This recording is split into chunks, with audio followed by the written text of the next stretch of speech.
April is that time of year when I give my portfolio a bit of a spring clean.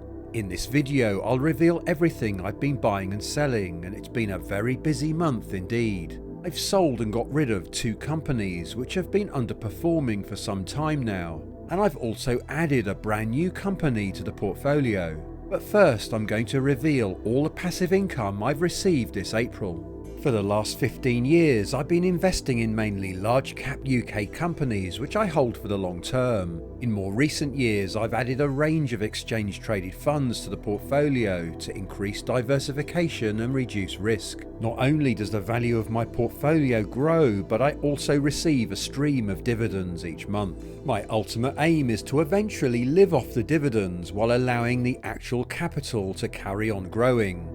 As I make good use of a stocks and shares ISA, I don't currently have to pay capital gains or dividend tax.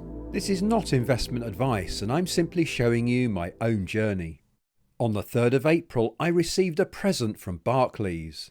The bank is having a very good year, up 31%. It pays a dividend of 4% spread over 4 payments a year. Dividend history does show some fluctuations, but that is to be expected in a quite volatile banking sector. This month Barclays paid me a total of £420. If you want to know how much I hold in each company mentioned, then I've left that information in the video description. On the 11th of April I received some passive income from GSK.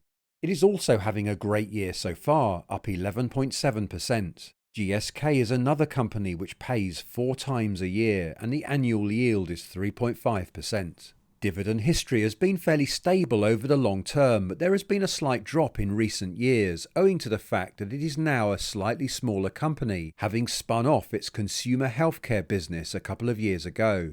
This month GSK paid out a total of £170.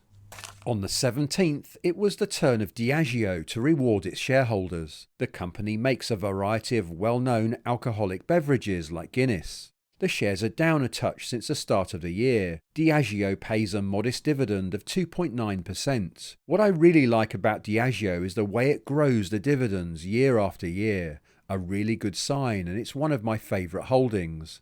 This month Diageo paid me a total of £285. If you want to get the ball rolling and start your own dividend journey, then Trading 212 will give you a free share of up to £100 to help you get started. Just sign up using the link in the video description. Remember, all I did once I opened my investing platform was to drip feed spare money in each month and let compounding do the rest. I've never been a very high earner and have a pretty ordinary job in the education sector.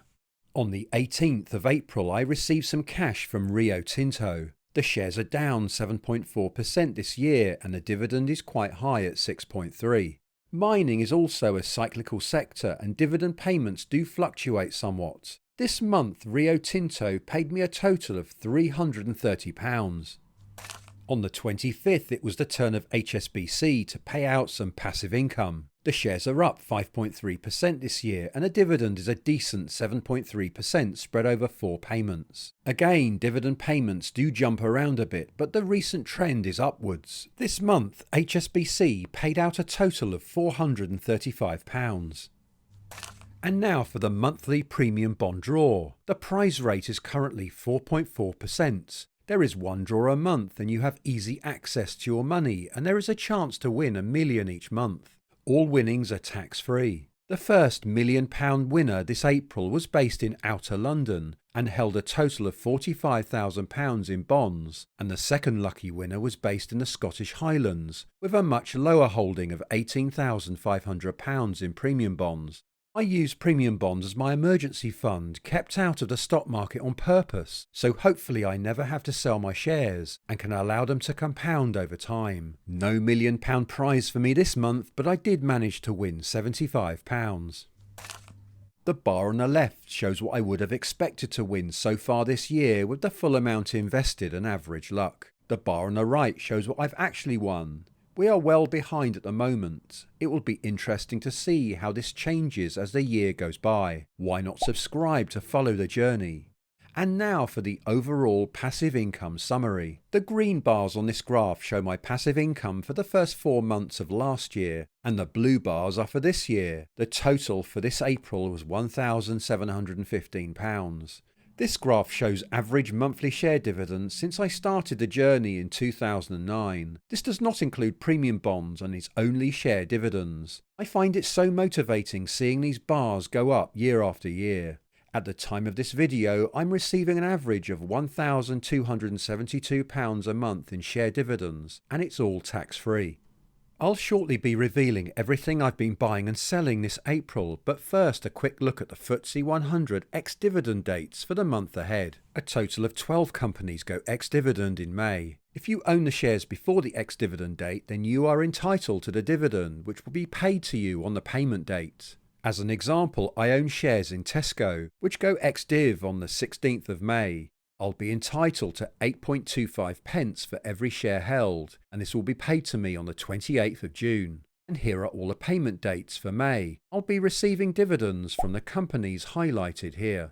This screen shows the highest dividend yields. With very high yields, however, there tends to be more risk of a dividend cut, something which recently happened to Vodafone, Rio Tinto and Barrett Developments. The average yield of the FTSE 100 is currently 3.6%, and my own portfolio is actually lower at 3.3%, but my yield on cost is now 6%. That's the dividend yield I'm getting on the total amount of money I've drip-fed in since the start. Don't forget I also get capital growth on top of this. For the whole of 2023, my total return was 9.6%. Now for all my buys and sells, and all I ask in return is a quick tap of that like button, as it really helps out the channel. We will begin with a couple of bed and ISA transactions. The vast majority of my shares are held within a stocks and shares ISA, but there is not enough room to keep everything inside. So at the start of each tax year, I sell £20,000 of the highest dividend paying stocks outside the ISA, and I immediately rebuy them inside the ISA. I can then shield those shares from dividend tax. Some platforms have a special feature which can do this automatically for you in a more cost-effective way. This April, I transferred all my remaining Croda and Diageo shares from outside to inside the ISA. This means my stocks and shares ISA is now full for the year. Now for the April sales. A couple of years ago, I started buying Rolls-Royce when it dropped below £1. Since then, it's done extremely well. In just the last year, it's up almost 175%. And it's grown to dominate my portfolio. I've therefore taken the decision to sell a slice of it in order to rebalance the portfolio and reduce risk. I've also made a decision to pull out of solar energy completely. It really hasn't been performing for some time now, and I just think I can put the money to better use. So Bluefield Solar has gone from my portfolio. Also gone is the Renewable Infrastructure Group, as it too is heavily into solar energy. As you can see on the one-year charts here, both companies are down around 20% over the last 12 months. But I'm not leaving the renewable energy sector completely, which you will see shortly.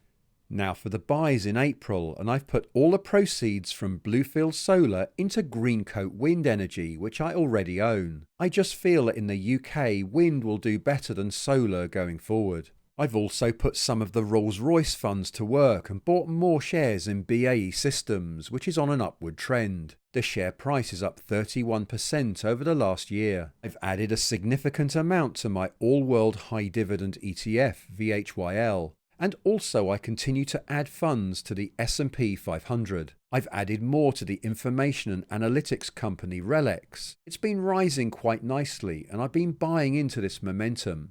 The London Stock Exchange is also a more recent addition to my portfolio. It has a strong economic moat and a dividend which increases year after year. I've added more to my FTSE 100 ETF. And finally, a new company I've added in the last month is Experian. The company collects and aggregates information on over 1 billion people and businesses. All these shares I've been adding to have relatively low dividend yields, perfect for keeping outside the ISA when I filled it. In the current tax year in the UK, you can receive up to £500 in dividends outside the ISA and not have to pay dividend tax. Each month I give updates on everything I've been buying and selling. Why not subscribe to follow the journey? And if you want to see my complete portfolio and how it's been performing, then all you have to do is click this video here.